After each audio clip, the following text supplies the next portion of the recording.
A millionaire adopts a black baby girl. Years later, he painfully realizes he made a terrible mistake. The rain came down in a fine drizzle, soft enough to blur the edges of the grimy windows lining the orphanage's front hall.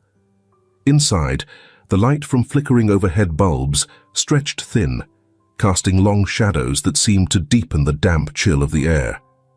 The place smelled faintly of boiled cabbage and damp wool.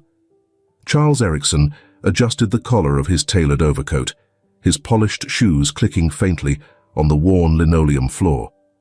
He ignored the nagging dampness clinging to his cuffs, his attention fixed on the woman walking briskly ahead of him. "This is our main dormitory," the head caretaker said over her shoulder, her voice sharp and clipped, the sound of someone used to being efficient, not empathetic. "Most of the children stay here unless they've been sent to foster homes temporarily. Are you looking for someone particular, Mr. Erickson?" Charles stopped short, glancing around. The room she had led him into was lined with low, creaking beds. Each had a folded blanket at its foot, its dull grey fibres pilling from repeated use. Children shuffled through the aisles, some huddled in clusters, whispering with darting glances toward the tall man in the expensive suit. Others sat alone, their small bodies curled into instinctive defenses against the world. Charles scanned their faces. "I'm looking for someone who stands out," he said carefully, keeping his voice low, as if to avoid jarring the somber atmosphere. "Not in the obvious sense, but, someone who feels ready." "Ready?" The caretaker tilted her head slightly. She'd dealt with wealthy benefactors before. Some of them searched for perfect specimens, others for projects to fix. None had used that word. Charles didn't answer. His gaze had settled on a figure at the far corner of the room, seated cross-legged on a thin mattress. The girl was slight, her shoulders hunched as if trying to disappear into the faded walls. Her hair was tightly coiled and cropped short, framing a face that was both solemn and watchful. In her hands, she clutched a threadbare blanket, its edges frayed from frequent use. The pale yellow fabric looked impossibly fragile against her dark skin. The girl wasn't looking at him. She was staring out of the window, her wide, liquid eyes following the faint lines of rain tracing the glass. She didn't flinch when Charles stepped closer. "What's her name?" he asked. "That's Ashley," the caretaker said. Her tone softened almost imperceptibly. "She's quiet, keeps to herself mostly. She's been here since the fire." Charles frowned slightly, but didn't press. He crouched down until he was at eye level with Ashley. Up close, she seemed even smaller, her arms wrapped tightly around her knees. For a moment, he said nothing, unsure if words would cut through the invisible armor she wore. "Hello, Ashley," he said, finally. His voice was quiet, the practiced warmth of someone used to commanding attention without demanding it. Ashley turned her head slowly. Her eyes met his, and Charles felt an unexpected tug deep in his chest. It wasn't the bright curiosity of a child meeting someone new. It was a steadiness, a way of looking through him rather than at him, as if weighing the worth of his presence. The silence stretched. "I'm Charles," he offered. "It's nice to meet you." Her hands tightened their grip on the blanket. She said nothing, but her gaze lingered a moment longer before drifting back to the rain. The caretaker cleared her throat. "Ashley isn't quick to warm up," she explained, clearly embarrassed by the lack of response. "But she's a good girl. No trouble." Charles didn't move. "Ashley," he tried again. "Do you like stories?" This time her head tilted slightly, a tiny shift that felt like a victory. "I know a good one," Charles said, leaning in as if sharing a secret. "It's about a girl who's very brave. She doesn't think she is, but she's stronger than she knows." Ashley's fingers relaxed a fraction. Her eyes darted to his face, then back to her lap. For the first time, she spoke, her voice so soft it was almost swallowed by the room. "What happens to her?" Charles smiled faintly. "She finds a new place. One where she can make her own story. A good one." Ashley didn't answer, but her shoulders dropped slightly, her frame less rigid. Charles straightened and turned to the caretaker. "I'll take her," he said simply. The paperwork was expedited, Charles's wealth ensuring the usual delays vanished. By the end of the week, Ashley stood at the orphanage's entrance, clutching the handle of a small suitcase. She wore a coat a size too large, her thin frame almost swallowed by its bulk. Charles waited by the car, holding the door open. As the car pulled away, the orphanage's dull silhouette blurred into the rain. In a corner of the dormitory, the bed where Ashley had once slept remained empty, the pale grey blanket folded neatly at its foot. Outside, the rain fell heavier, and a quiet figure watched through the window, Ronald, unnoticed and still unknown. The rain hadn't let up. A steady drizzle clung to the air, turning the city streets into a patchwork of reflective puddles. The black sedan pulled up to the curb outside the orphanage, its tires crunching over the gravel. The back door opened, and a woman stepped out, her coat already damp from the short drive. She leaned into the car and emerged, holding a small boy wrapped in a hospital-issued blanket, his face pale, his tiny chest rising and falling in shallow breaths. "Come on, sweetheart," she murmured, her voice soft but weary. She adjusted him against her hip as his arms clung weakly to her neck, his grip more reflex than intention. His fever had broken, but his body still radiated heat, a lingering reminder of the fire that had torn his life apart. Inside the orphanage, the caretaker barely glanced up as the social worker entered. The woman behind the desk shuffled through a stack of papers without urgency. "This one's Ronald," the social worker said, her voice low. She shifted her weight, trying to shield the boy from the draft that snaked through the cracked windows. "He's 2. Been at the hospital since the fire." The caretaker finally looked up, her eyes scanning the boy with detached efficiency. "Any other family?" "None that we know of." The social worker's tone carried a faint edge, as though the question shouldn't have needed asking. The caretaker nodded, reaching for a clipboard. "Name?" "Ronald," she repeated. "No last name on file." The pen scratched against paper. "Medical conditions?" "Recovered from smoke inhalation, but he's still weak. Might need extra care for a few weeks." The caretaker made a non-committal sound. She waved a hand toward the dormitory. "Third room on the left. There's a spare bed." The social worker hesitated, her fingers tightening slightly around the boy's frail body. "He's been through a lot," she said quietly. "Lost his parents. Doesn't talk much." The caretaker didn't meet her gaze. "Most of them don't," she replied, standing and beckoning them to follow. The dormitory was dim, the faint smell of damp bedding hanging in the air. Rows of small beds lined the walls, each identical in its sparse simplicity. The caretaker gestured to an empty bed near the corner, the blanket folded neatly at its foot. "This'll do," she said briskly. The social worker knelt, lowering Ronald onto the mattress. The boy sat stiffly, his small frame almost swallowed by the too large blanket draped over his shoulders. He looked around the room with wide, unfocused eyes, his expression neither curious nor fearful. It was as though he was bracing himself for something he couldn't name. The social worker crouched in front of him, brushing a damp curl from his forehead. "You'll be okay here," she said softly. "These nice people will take care of you." Her voice faltered slightly, and she cleared her throat. Ronald didn't respond. His fingers curled around the edge of the blanket, gripping it tightly as though it were the only thing tethering him to the world. "I'll check in when I can," the woman added, more to herself than to him.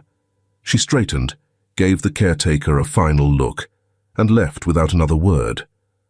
The door clicked shut, and the caretaker sighed, glancing at the boy. "All right, Ronald," she said, her tone not unkind, but entirely perfunctory. "Rules are simple. Don't cause trouble and you'll get along fine."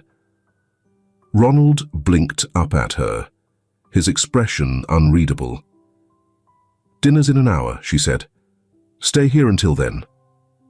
She turned and left, her footsteps fading down the hall. Ronald remained where she had placed him, his small hands fidgeting with the frayed edge of the blanket. Around him, the room hummed with faint whispers and the occasional creak of bed springs. The other children barely glanced at him, too preoccupied with their own quiet routines. In the corner, Ronald's bed sat directly beneath a narrow window, the glass streaked with rain. He stared at it for a long time, the faint sound of water dripping outside filling the silence. Slowly, he curled up on the mattress, tucking his knees to his chest. The blanket slipped slightly, revealing the faint smudges of soot still clinging to his neck, a lingering ghost of the fire. His small body sank into the mattress, which creaked softly under his weight. Unbeknownst to anyone, the bed had once belonged to Ashley, his sister.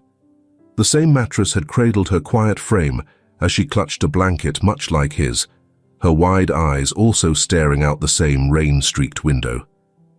Now, it held Ronald, who curled into himself. Too young to remember her, but old enough to feel the emptiness she left behind. The room buzzed with the low hum of orphanage life, indifferent to the small boy who now lay within it. As the rain tapped against the glass, Ronald drifted into a restless sleep, his fists still gripping the only thing he could call his own. The late summer sun filtered through the orphanage courtyard, soft light glinting off the worn gravel paths where a group of children played. Ronald, now 10, sat cross-legged at the edge of the courtyard, carving aimlessly into the dirt with a stick. The other children's laughter seemed distant, muffled beneath the constant hum of questions that filled his mind. He had learned long ago to keep them to himself. "Hey, Kev," a boy called out, trotting over with a lopsided grin. "Why are you always by yourself? You're like a ghost." Ronald shrugged, his fingers tightening around the stick. He didn't look up. The boy plopped down next to him, brushing dust off his knees. "What about your family? You ever think about them?" Ronald flinched. It was a question he never knew how to answer. The word family felt like a shape he could see but never touch, always blurred at the edges. "I don't know," Ronald murmured. "What do you mean you don't know?" the boy pressed. "You gotta have somebody. You weren't dropped out of the sky." Ronald didn't respond. He could feel the boy's curious gaze, waiting for something he wasn't ready to give. Before the silence grew unbearable, the bell clanged from the main building, calling them inside. The boy jumped to his feet and sprinted off, leaving Ronald sitting alone with his thoughts. That night, Ronald lay awake in his narrow bed, staring at the ceiling. The moonlight filtering through the window cast thin, pale stripes across the room. The other boys snored softly around him, their restless movements filling the silence. Ronald's mind churned. He thought of the fragments of memory he had carried with him for years, images and sensations that never quite fit together. A warm hand in his, the faint rhythm of a lullaby, the way her voice had soothed him even when the world seemed to burn around them. A girl. Had she been real? Ronald sat up abruptly, the blanket pooling around his waist. He glanced toward the window, the glass fogged slightly with the cool night air. The idea took root in his mind, fragile but persistent. He had a sister. Somewhere in the jumble of memories, he was certain now. He hadn't been alone. But where was she? Over the following weeks, Ronald's questions grew sharper. He began watching the staff more closely, hoping to overhear snippets of conversations that might give him answers. He scoured the old, dusty books in the small orphanage library, searching for anything about the fire he thought he remembered. But the library held little more than forgotten school texts and faded storybooks. Still, the questions wouldn't let him rest. One afternoon, he approached a staff member as she folded laundry in the common room. She barely looked up when he shuffled closer. "Miss Kelly," he began, hesitantly, his voice barely above a whisper. "What is it, Ronald?" she asked without pausing her work. "Do you know where I came from? Like, before this place?" The staff member finally glanced at him, her brow furrowing. "What do you mean?" "I mean, my family," Ronald said, his words tumbling out in a rush. "Did I have one? I mean, before the fire." Miss Kelly sighed, setting down the neatly folded shirt in her hands. "Ronald, I don't know much about what happened before you got here," she said gently. "I know you came after a fire. That's all in your file. But we don't keep much from back then." Ronald's shoulders slumped, disappointment settling heavily in his chest. "But," Miss Kelly added, her voice softening, "if you have family out there, maybe someday you'll find them. Or they'll find you." Ronald nodded, though her words did little to ease the gnawing emptiness inside him. That night, as he lay in bed staring at the same rain-streaked window he'd known since he was 2, Ronald made a silent promise. Someday, he would find the truth.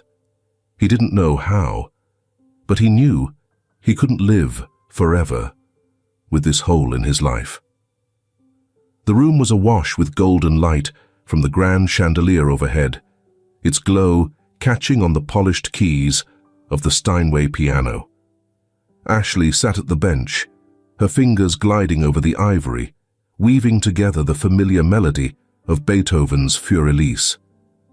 The sound filled the vast living room of Charles Erickson's home, echoing warmly off walls adorned with tasteful artwork and family portraits. Charles sat nearby in his leather armchair, a steaming mug of tea balanced on his knee. He watched her intently, his eyes reflecting quiet pride.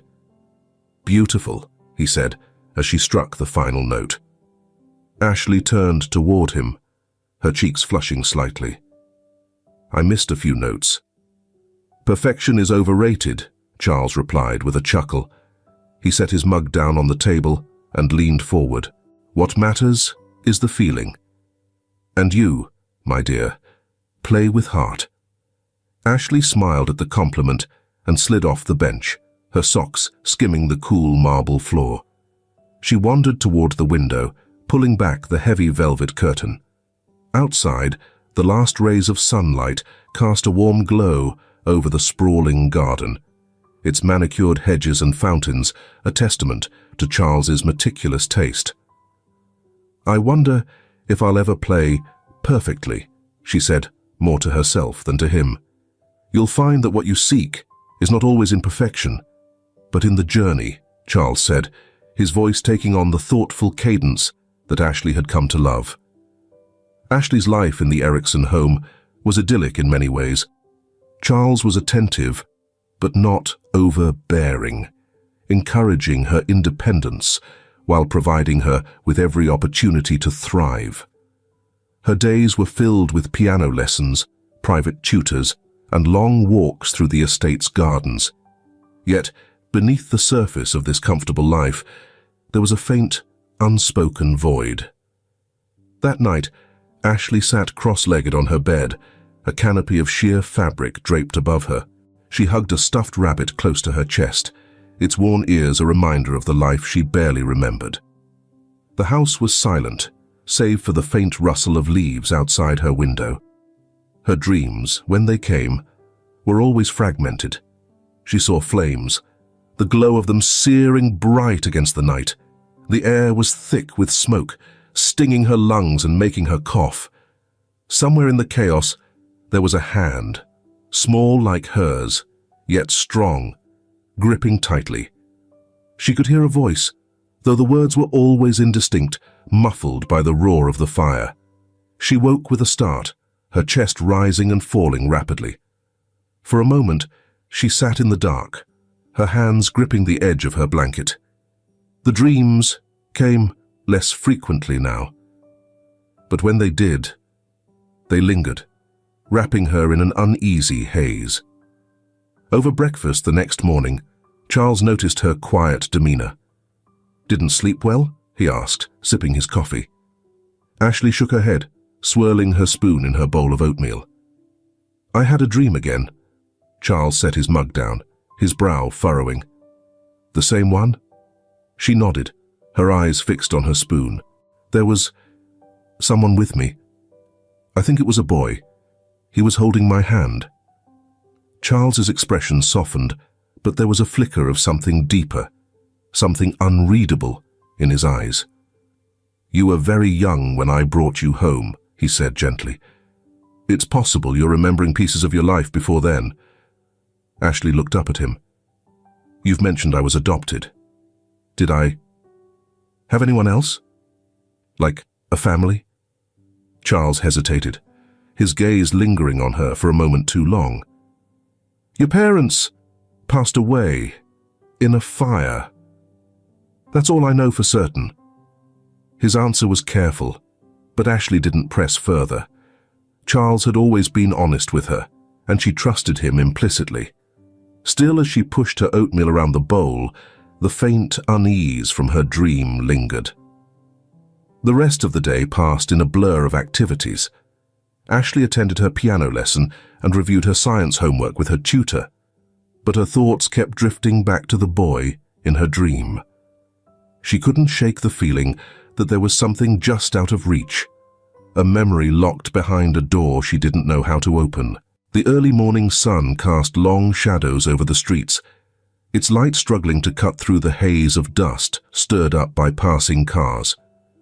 Ronald wiped the back of his hand across his forehead, smearing dirt across his temple.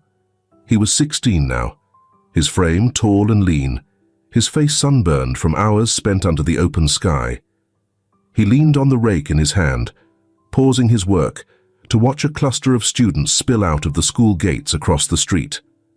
Their laughter rang out, bright and careless, as they talked over each other about exams, dances, and weekend plans. Ronald's eyes lingered on them, his expression unreadable. His hands were rough with calluses, his nails cracked and lined with dirt, in sharp contrast to their smooth, unblemished skin. They carried backpacks and books while he held tools. He shook himself out of the reverie and bent to scoop the last of the clippings into a trash bag. A sharp whistle from across the yard made him glance up. "Move it, Ronald. We're not getting paid by the hour." It was his boss, a man with a perpetual scowl and a voice like gravel. Ronald muttered an acknowledgement and hefted the bag over his shoulder, his muscles protesting from a week of unrelenting work. That afternoon, Ronald found himself in the hallway of a nearby high school, pushing a mop bucket across the linoleum floor. The faint scent of ammonia lingered in the air as he worked, the rhythmic squeak of the mop against the tiles, his only company. The halls were empty now, the students gone, but their presence lingered in scrawled notes on chalkboards and forgotten notebooks tucked beneath desks. Ronald paused by the bulletin board near the cafeteria, his gaze snagging on a brightly colored poster pinned among announcements for clubs and scholarships. Cornell University, Open House. Experience the campus. Plan your future. The image of ivy-covered stone buildings stood out against the text, the scene glowing with possibility. Ronald leaned closer, his eyes scanning the details. The words felt distant, almost like they belonged to a different world. He didn't notice the janitor walking by until the man clapped a hand on his shoulder. "Thinking of applying?" the older man asked with a chuckle, his grin teasing, but not unkind. Ronald straightened, startled. "No," he said quickly, stepping back. "Just curious." The janitor shrugged, leaning on his broom. "Good school. Heard they take hard-working kids too. Might not be as impossible as you think." Ronald didn't respond. As the man walked away, Ronald turned back to the poster. The image of the university etched into his mind. That night, Ronald sat cross-legged on the floor of the shared room at the orphanage, counting the crumpled bills and loose change he had earned that week. His hands moved quickly, sorting the coins into neat stacks, but his mind was elsewhere. He imagined walking across a campus, like the one in the poster, his hands clutching textbooks instead of tools. He pictured himself in a classroom, his voice blending with others in a discussion. The dream felt fragile, like a bubble that might burst if he held on to it too tightly. "I'll get there," he murmured to himself, the words barely audible. "One day." His roommate, a boy sprawled on the bunk above him, snorted. "Talking to yourself again, Kev. You losing it?" Ronald ignored him, sweeping the coins into an old tin box. He slid it under the bed, where it joined the meager savings he'd scraped together over the past 3 years.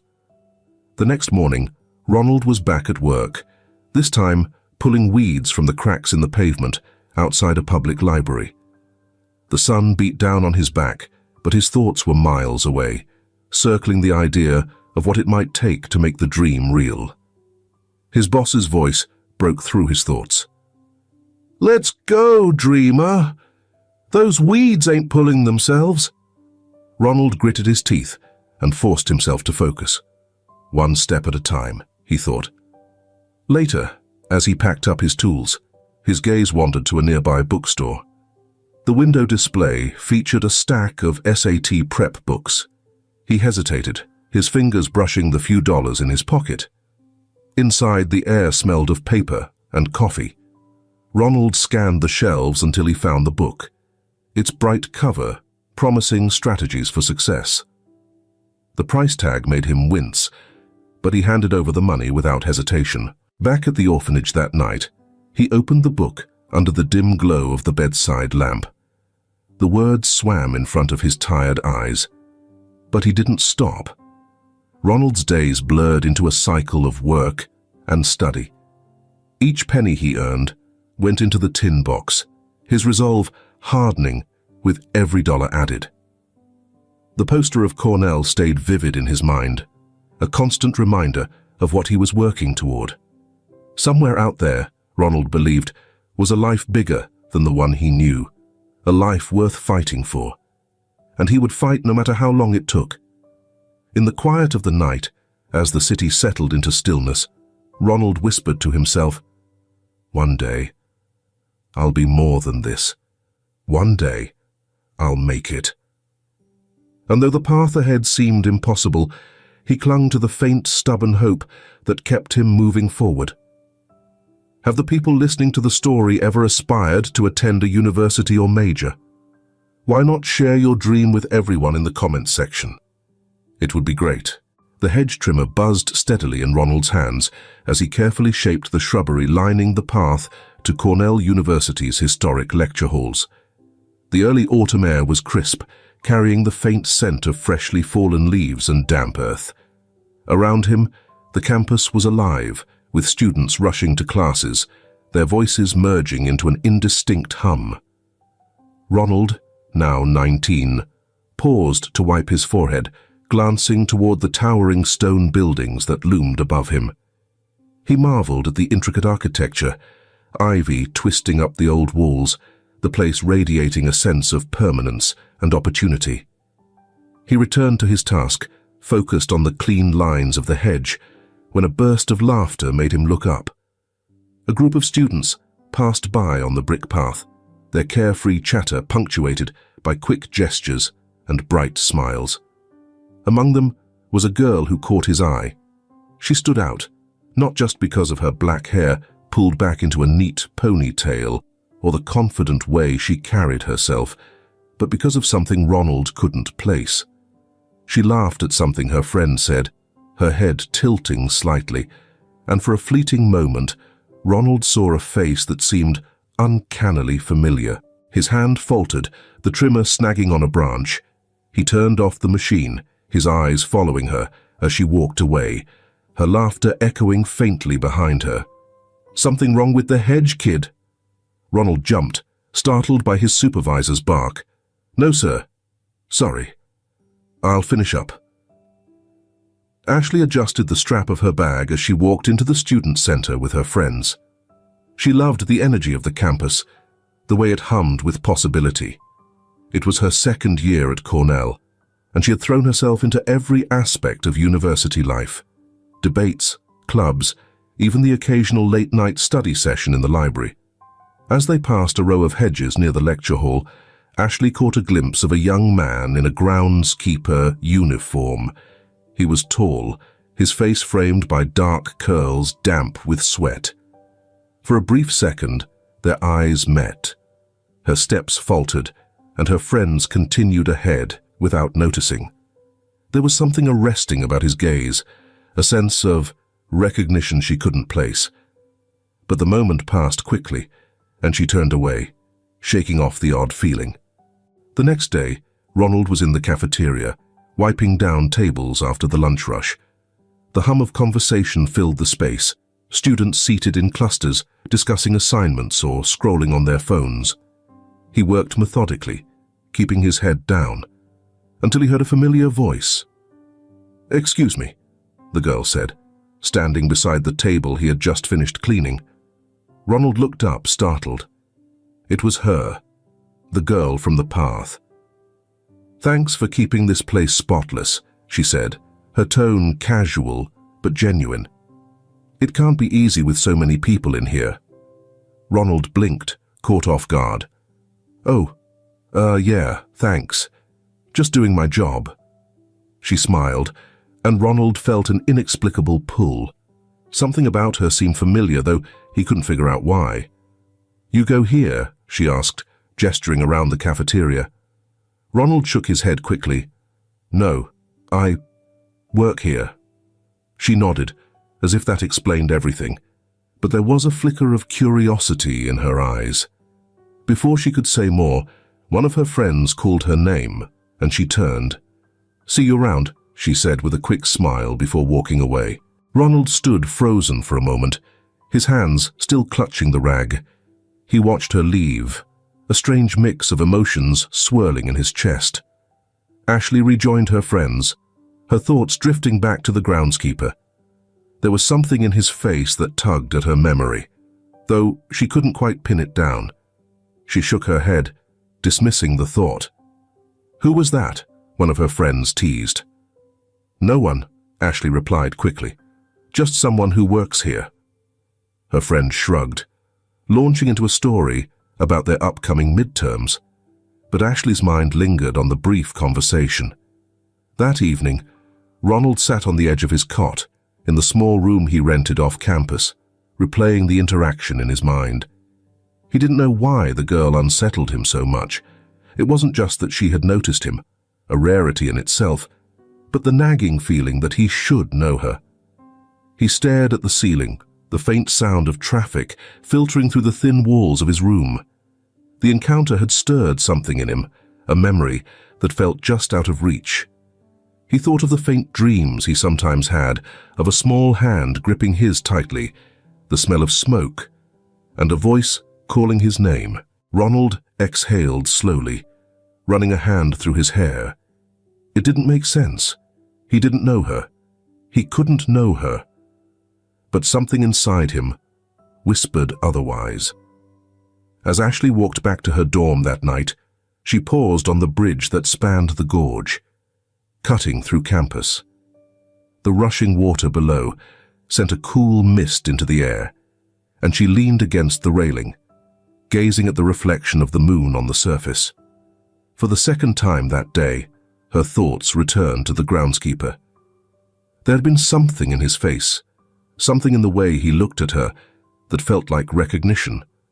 She shook her head, laughing softly at herself. It was silly. They were strangers. And yet, as she turned toward the path that led to her dorm, the thought stayed with her. The shared tension between Ronald and Ashley began to pull tighter, an unspoken thread drawing them closer. Neither understood the strange familiarity, but both were left wondering about the other. Their worlds, so different, had intersected at Cornell, and the truth of their connection lingered just beneath the surface, waiting to be discovered. The warm glow of the dining room chandelier cast soft shadows over the long table, where Ashley sat across from Charles, their plates half finished. The house felt unusually quiet that evening, save for the faint hum of the rain outside. Ashley had been unusually pensive throughout dinner, and Charles finally set his fork down, leaning back in his chair. "Something on your mind?" he asked, his tone patient. Ashley hesitated, poking at a stray piece of lettuce on her plate. "It's nothing really, just something strange happened at school." Charles tilted his head, his expression inviting her to continue. "There's this guy who works on campus," Ashley said slowly. "I think he's a groundskeeper. I ran into him a couple of times." She paused, her fingers brushing the edge of her glass. "It's weird, though. He kind of looks like me." Charles raised an eyebrow. "Looks like you?" "Yeah." Ashley shrugged, a faint frown crossing her face. "It's probably just a coincidence. But it felt strange. Familiar, almost." Charles leaned forward, resting his elbows on the table. "Did you talk to him?" "A little," Ashley admitted. "He's nice, quiet, but I couldn't shake the feeling that I've seen him before." Charles's gaze lingered on her, his sharp mind already working through the implications. "What's his name?" "I don't know," Ashley admitted. "We didn't get that far." Later that evening, Charles sat in his study, a thick manila folder spread open on his desk. He rarely revisited Ashley's adoption records, but tonight, curiosity tugged at him with unusual force. The records were sparse, as he remembered, just a few scanned pages detailing the circumstances under which Ashley had been taken in. He scanned the lines of text until a particular detail caught his eye. Another child, admitted to the orphanage just days after Ashley had been adopted. Charles's brow furrowed. He picked up his phone and dialed a number he hadn't used in years. "Margaret, it's Charles Erickson. I need a favor." The next day, Ashley spotted Ronald again, this time near the student union. He was pushing a cart filled with gardening tools, his head down as he moved through the crowd. She hesitated for a moment, then quickened her pace to catch up. "Hey!" she called out, her voice cutting through the noise of passing students. Ronald turned, startled to see her again. "Oh, hi," he said awkwardly, shifting his grip on the cart. Ashley smiled, her curiosity overriding her usual shyness. "You're always working around here, huh?" "Yeah, keeps me busy," Ronald replied, his tone cautious but polite. "I didn't catch your name last time," Ashley said, extending a hand. "I'm Ashley." Ronald hesitated before shaking her hand. "Ronald." "Nice to meet you, Ronald," Ashley said. She glanced at the cart, then back at him. "Do you ever get a break?" "Sometimes," Ronald said with a faint smile. "Good. Because I was wondering if you'd like to come by for dinner," Ashley said, the words surprising even herself. "I mean, you're always working so hard. It might be nice to take a break." Ronald blinked, caught off guard. "Dinner?" "Yeah," Ashley said quickly. "It's nothing fancy. Just my guardian and me. I think he'd like to meet you." Ronald hesitated, his instincts urging him to refuse, but something in her tone made him nod. "Okay. Sure." That evening, Ronald found himself sitting awkwardly at the same long dining table where Ashley had spoken to Charles the night before. The house was warm and inviting, the smell of roasted chicken filling the air. Charles greeted Ronald with the same calm, measured demeanor that had always put Ashley at ease. He asked polite questions about Ronald's work, his background, his plans for the future. Ronald answered carefully, his voice quiet, but steady. As the meal wound down, Charles turned the conversation toward lighter topics. "I hear you're quite the worker," Charles said. Ashley mentioned how spotless the cafeteria looked. Ronald smiled faintly. "I try my best." Ashley watched him closely, still struck by the subtle similarities in their features. The same dark eyes, the same shape of their jawlines. Ronald's gaze drifted to the fireplace, his expression momentarily distant. "I don't remember much from when I was a kid," he said, almost to himself. "But I have these flashes sometimes, of a little girl. She used to sing to me." Ashley froze, her fork clattering against her plate. "Sing?" Ronald looked at her, surprised by her reaction. "Yeah, I think it was during a fire. I can't remember much else." For a moment the room was silent, except for the faint crackle of the fire in the hearth. Ashley's hands tightened in her lap. I used to sing," she said, quietly. "When I was little. It's one of the only things I remember from before I was adopted."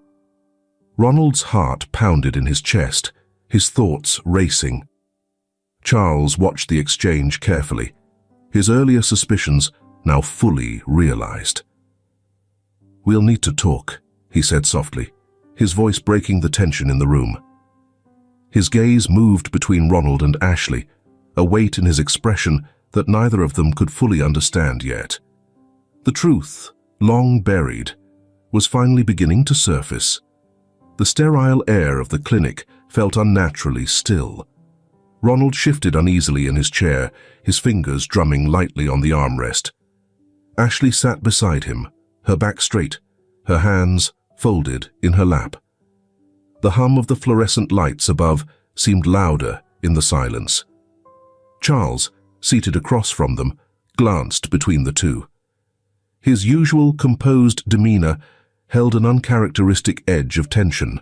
He had spent the past week piecing together fragments of information. Ronald's orphanage records, Ashley's adoption file, the details of the fire that Miller reported. Now, they sat waiting for confirmation of what his instincts already told him. "You don't have to be nervous," Ashley said suddenly, her voice quiet but steady. Ronald glanced at her, one eyebrow raised. "You're not?" She hesitated, a small smile tugging at the corner of her lips. "I didn't say that." Ronald huffed a soft laugh, leaning back in his chair. The exchange broke some of the tension in the room, but only slightly. A nurse appeared in the doorway, a folder in her hand. She looked at them briefly before nodding at Charles. "Mr. Erickson, we have the results," she said. The group followed her into a small, windowless office. A doctor was waiting behind a desk, the folder now open in front of him. He gestured for them to sit, his expression professional but kind. "We've completed the DNA analysis," the doctor began. "Based on the results, it's conclusive. Ronald and Ashley are siblings." The words landed heavily in the room. Ronald blinked, his breath catching as the weight of the revelation settled over him. He looked at Ashley, searching her face for a reaction. Ashley's eyes widened, her hands gripping the edge of her chair. "Siblings," she repeated, as if testing the word on her tongue. Ronald exhaled sharply, leaning forward to rest his elbows on his knees. Relief and disbelief warred within him, a tumult of emotions he couldn't yet untangle. Back at Charles's house that evening, the three of them sat in the living room, the fire crackling softly in the hearth. Ashley was curled up in one corner of the sofa, her knees tucked to her chest. Ronald sat stiffly in an armchair, his eyes fixed on the flames. "It explains so much," Ashley said, after a long silence. "Why you seemed so familiar, why I couldn't stop thinking about it." Ronald nodded slowly. "Yeah, but why didn't anyone tell us?" Charles cleared his throat, his expression heavy with regret. "When I adopted Ashley, I didn't know she had a sibling. The orphanage didn't mention it, and I didn't think to ask. Ronald's jaw tightened. You didn't think to check? I had no reason to suspect, Charles said gently, and for that, I'm deeply sorry. Ashley looked between the two men, her brow furrowed. It's not anyone's fault, she said softly. Ronald shook his head, his voice low. Maybe not. But it doesn't change what happened. You got a life, a real family. And I... He trailed off, his words swallowed by the bitterness in his tone. Ashley's heart ached at the raw emotion in his voice. It wasn't fair, she said, her own guilt rising to the surface. You should have had what I had.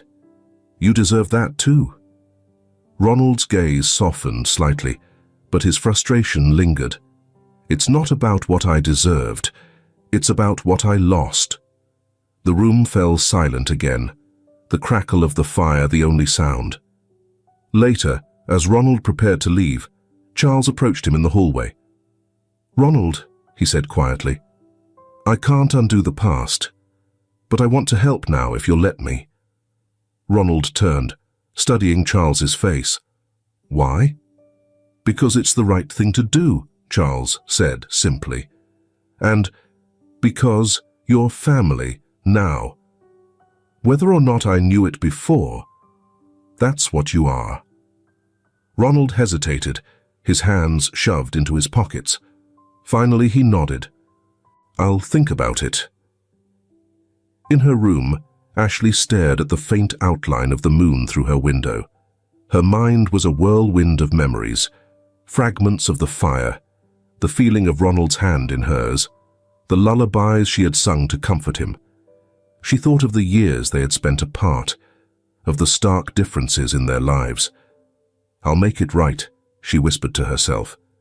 For the first time, she felt the weight of responsibility, not just for what she had, but for the bond she and Ronald had been denied. As the house settled into quiet, Ronald sat in his small room, staring at the envelope Charles had given him.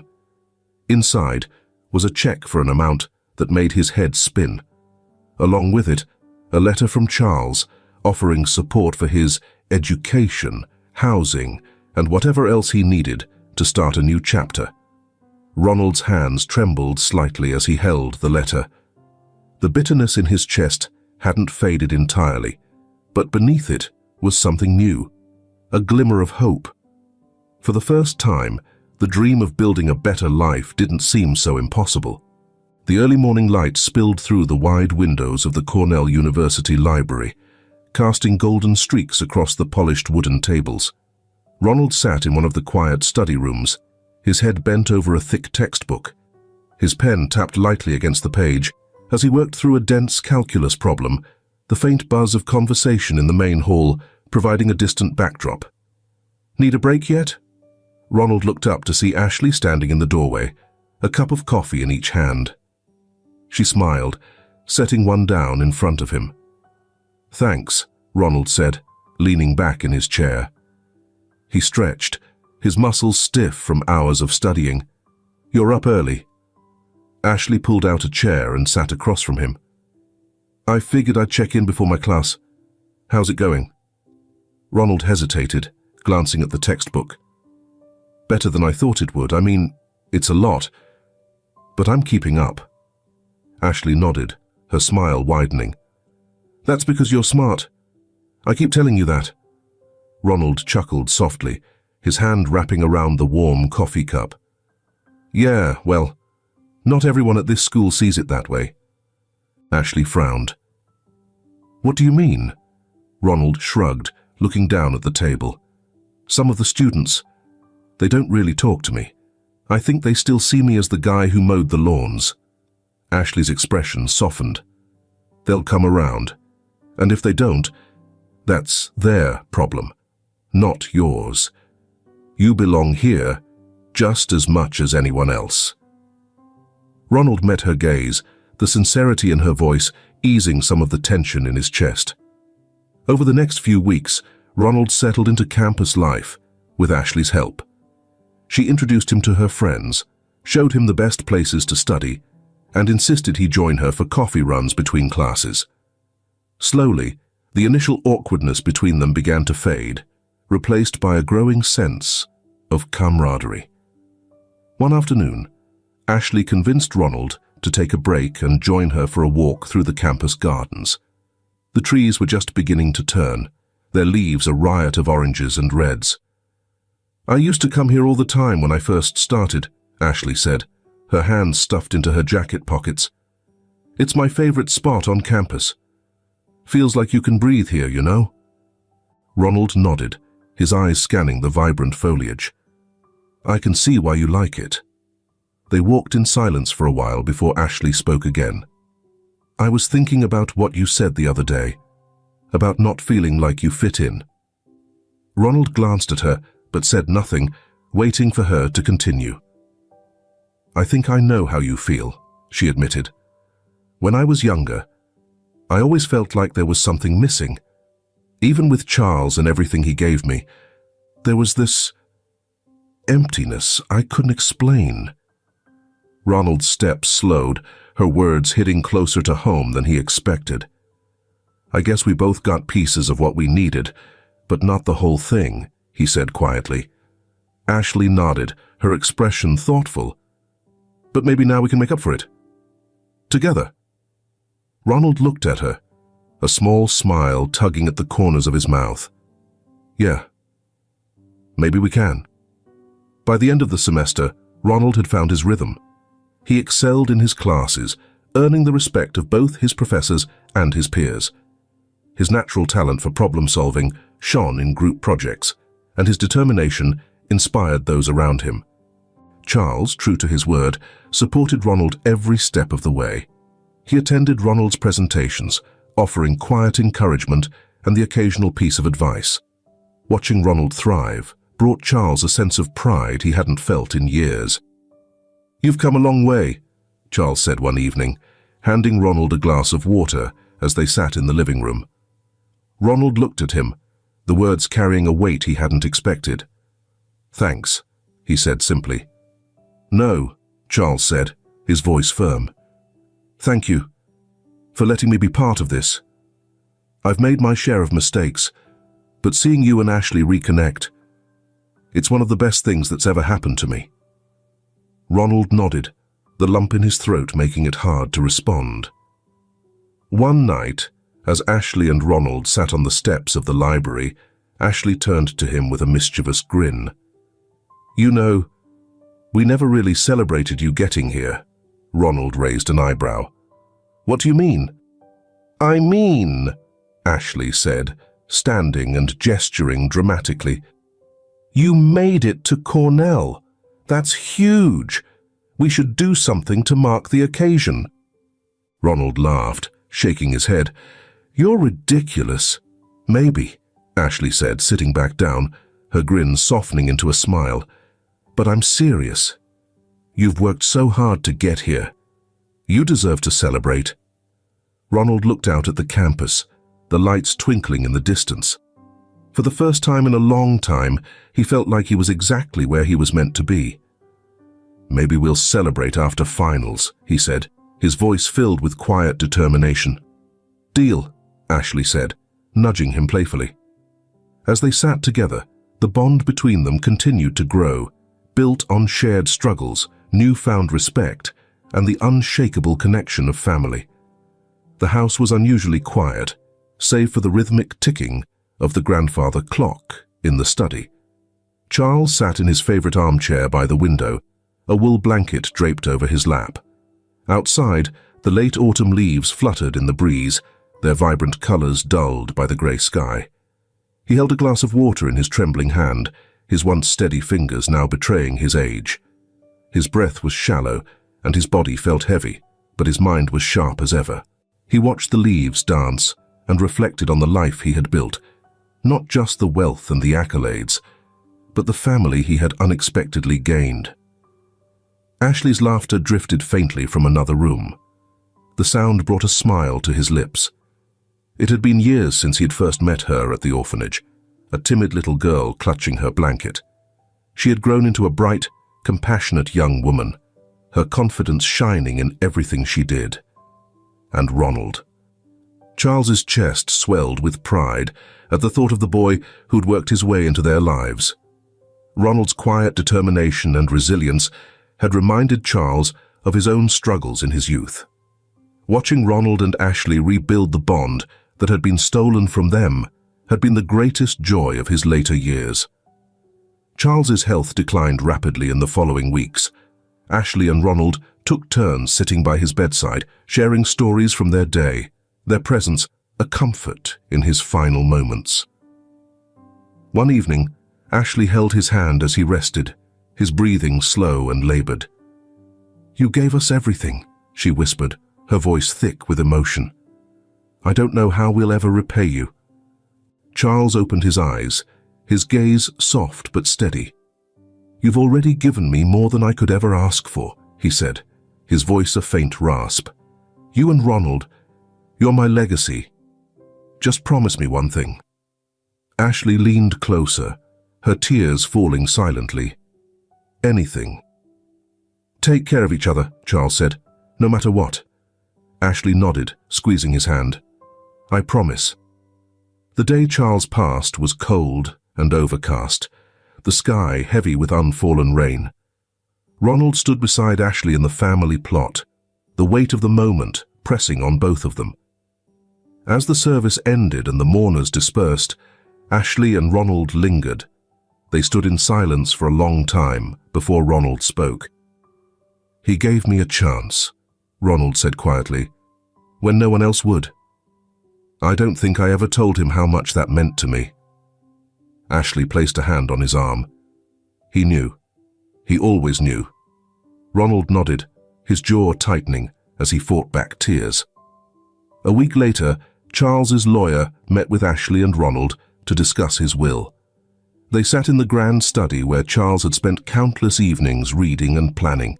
The lawyer opened a thick envelope, pulling out a neatly typed letter. "To my dearest Ashley and Ronald," the letter began.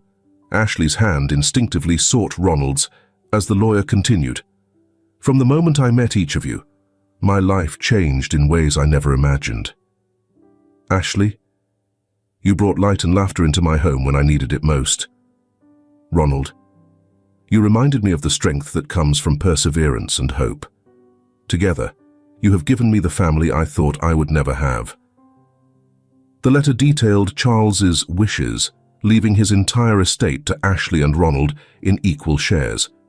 He had also established a foundation in their names to support underprivileged children, ensuring that his legacy of compassion would continue. At the bottom of the letter, Charles had written in his own hand, "Family isn't just about blood. It's about the people who choose to stand by you, who lift you up when you fall, and who remind you that you're never alone. I hope you'll carry this lesson forward, not just for yourselves, but for everyone whose lives you touch." Later that evening, Ashley and Ronald sat in the living room, the crackling fire casting flickering shadows across the walls. Between them on the coffee table lay a photo album Charles had kept, a record of their lives together. Ashley flipped through the pages, pausing at a photo of herself as a child, her hands covered in paint after a messy art project. "He always said I had the makings of an artist," she said with a bittersweet smile. Ronald pointed to another photo, this one of himself and Charles at a university event. "He believed in me when I didn't even believe in myself," he said softly. Ashley reached for Ronald's hand. "He would be so proud of us, of how far we've come." Ronald nodded, his grip firm. "We'll make sure his legacy lives on, together." As the night deepened, the siblings sat side by side, the warmth of the fire a comforting presence. The pain of losing Charles lingered, but so did the strength of his final gift. Their bond, renewed and unbreakable. They had lost so much, but in each other they had found what they thought was gone forever. Family. And as they planned their next steps, they knew they would honor Charles not just in words, but in the lives they built together. Autumn a few years later, they go back to where it all began. The orphanage looked smaller than Ashley had remembered. Its grey stone walls were weathered, the paint on the shutters chipped and faded. Yet there was something comforting in its familiar simplicity. She stood at the entrance, the crisp autumn air brushing against her face. Beside her, Ronald lingered, his hands in his pockets, his expression unreadable. "This is where it all began," Ashley said softly, her gaze fixed on the heavy wooden door. "For both of us," Ronald replied, his voice low. He took a deep breath. "And where it all fell apart." Ashley glanced at him, catching the flicker of emotion that passed over his face. She reached out, her hand brushing his arm. "But we're here now. Together." Ronald nodded, the tension in his shoulders easing slightly. Inside, the halls echoed with faint laughter and the shuffle of small feet. The scent of floor polish mingled with the faint tang of old wood. It was both exactly as Ashley remembered and entirely different. A caretaker greeted them, her smile warm and genuine. "You must be the Erickson twins," she said, ushering them inside. "It's such an honor to have you here." Ashley and Ronald exchanged a glance at the mention of twins. It still felt surreal to hear. The caretaker led them through the orphanage, pointing out new renovations funded by recent donations. "We've been able to expand the dormitories and add a dedicated playroom thanks to your foundation's contributions," she said.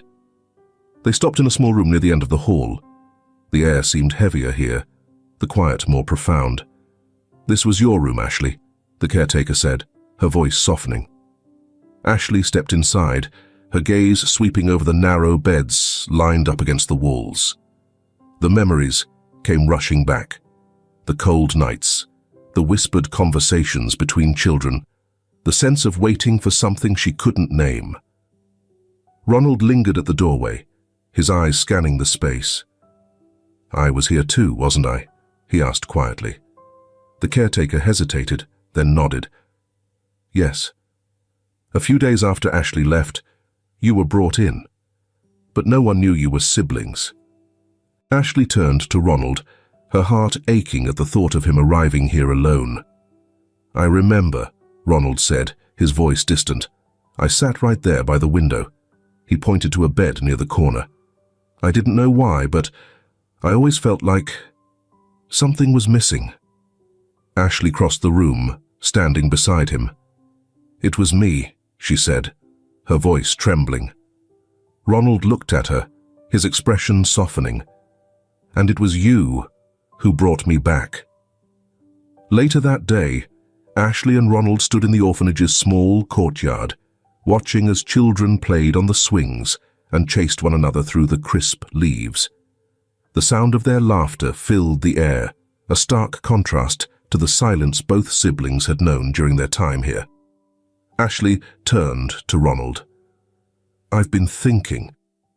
We could do more." Ronald raised an eyebrow. "More than the foundation?" Ashley nodded. "I want to start a non-profit, something that helps reunite families who've been separated, kids like us.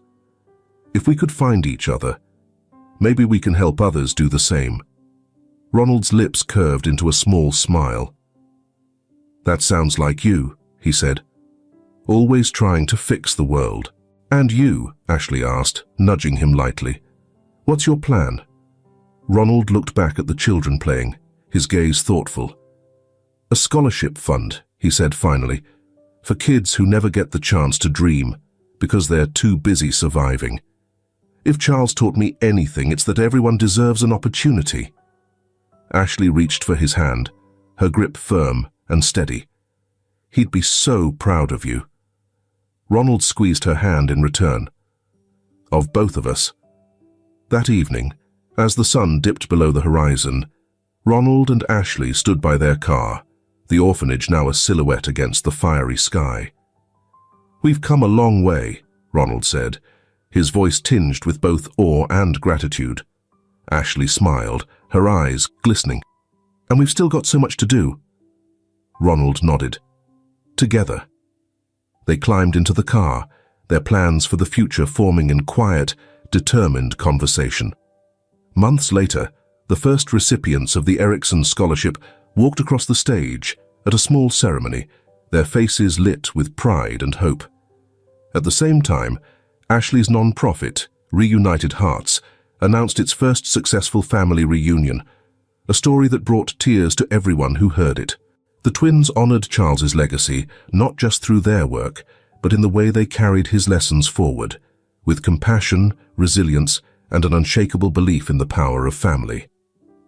As they stood together on the steps of their non-profit's new headquarters, the Erickson twins looked out at the bustling city, their hearts full of hope. "We've come full circle," Ashley said softly. Ronald smiled, and this is just the beginning. Together they stepped forward, ready to continue the legacy that had brought them back to each other and given them the strength to change the world. If this film touches your heart, leave your mark with a like, and don't forget to subscribe to our channel to explore more meaningful stories with us. Share your feelings with us and tell us your own stories. Every word you share is a building block that helps create our strong and enduring community. Together, we'll create a warm space where everyone can share and connect. Finally, don't miss the incredible stories coming your way soon. We're always here to bring you the best selections, full of deep values, yet entertaining. See you there.